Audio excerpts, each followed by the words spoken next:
वर्ग 7 का लेसन 9 वर्षा बहार, इसी कविता को आज हम लोग पढ़ेंगे और इसका क्वेश्चन आंसर, शब्द अर्थ, माने मतलब, ऑब्जेक्टिव सब्जेक्टिव हर चीज़ देखेंगे तो बहुत ही मज़ा आएगा। अगर आपने 1 से 8 तक नहीं देखा है तो प्ले लिस्ट में मौजूद है, 1 से 8 देखिए। तो चलिए 9वां को स्टार्ट करते हैं। 9वां मतलब लेसन 9।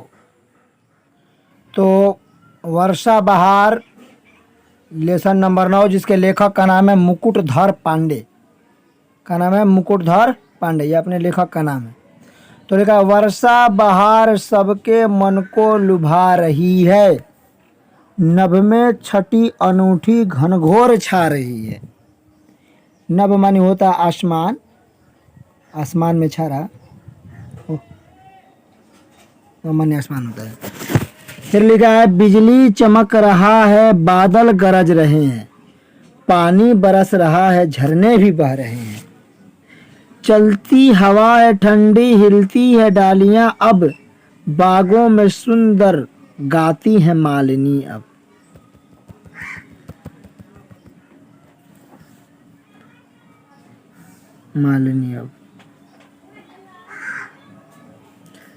लिखा है, तालों में जीव जलचर अति है प्रसन्न होते। तालों में तालाब में जीव फिरते लाख पपीहे ग्रीष्म ताप खोते, गर्मी से परेशान थे। करते हैं नृत्य मानी नाच वन में, देखो ये मोर सारे, मेढक लुभा रहे हैं गाकर सुगीत प्यारे। खिलता गुलाब कैसा सौरभ उड़ा रहा है, बागों में खूब सुख से आमोद छा रहा है। आमोद माने खुशी। चलते कतार बांधे देखो ये हंस सुंदर, गाते हैं गीत कैसे लेते किसान मनहर, माने मन को हर लेने वाला गीत गाते हैं। कहने का मतलब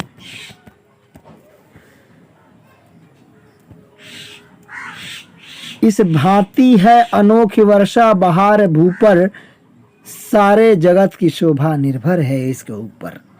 इसके लेखक का नाम मुकुटधर पांडे है, जैसा कि हम जान चुके हैं मुकुटधर। तो चलिए इसका शब्दार्थ देखते हैं।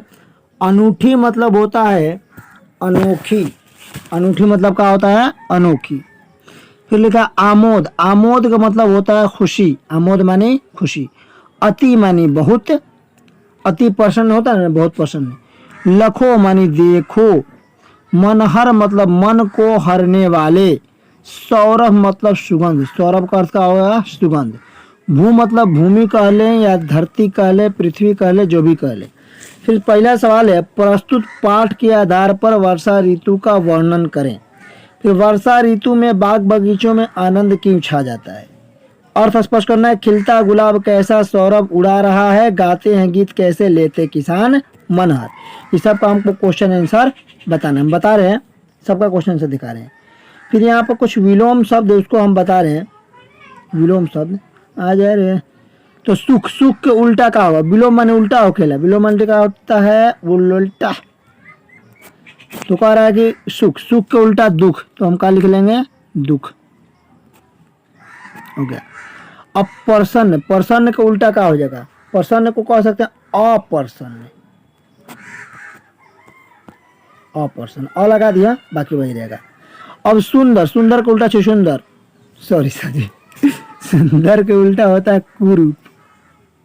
सुंदर का उल्टा क्या होता है? कुरूप। और ठंडी, ठंडी के उल्टा होता है गर्मी। ठंडी के उल्टा क्या होगा? गर्मी।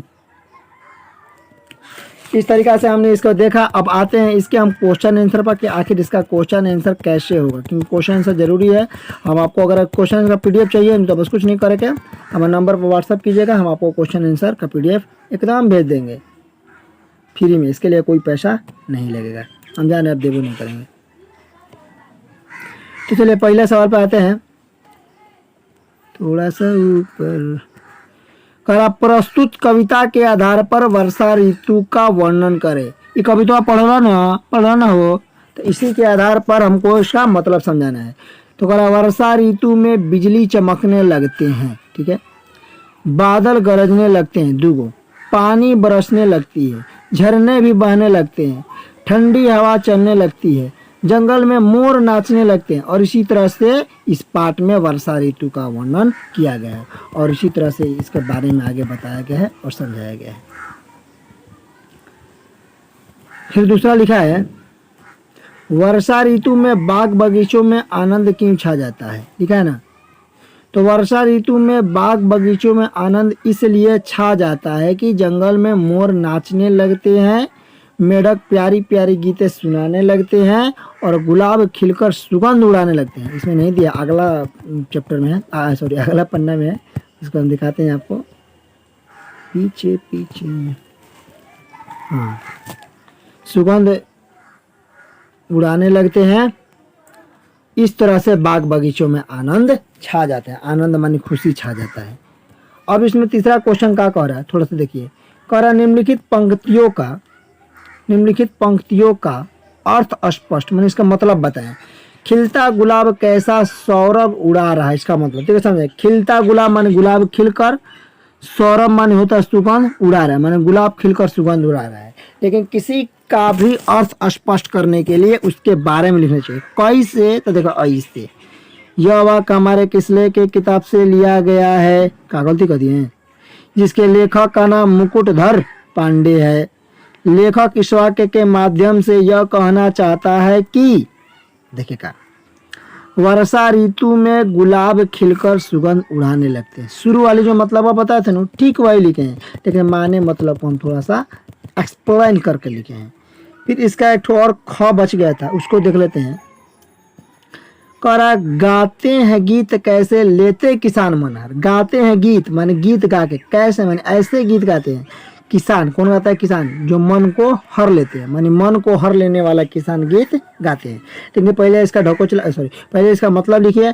यह वाक्य हमारे किसले के किताब से लिया गया है, जिसके लेखक का नाम मुकुटधर पांडे है। लेखक इस वाक्य के माध्यम से यह कहना चाहता है कि, इसका अर्थ हुआ, लिखने से पहले इतना लिख दिया। अब मतलब देखिए, वर्षा ऋतु में किसान मन को छू लेने वाले या मन को हर लेने वाले गीत या गाना गाते हैं।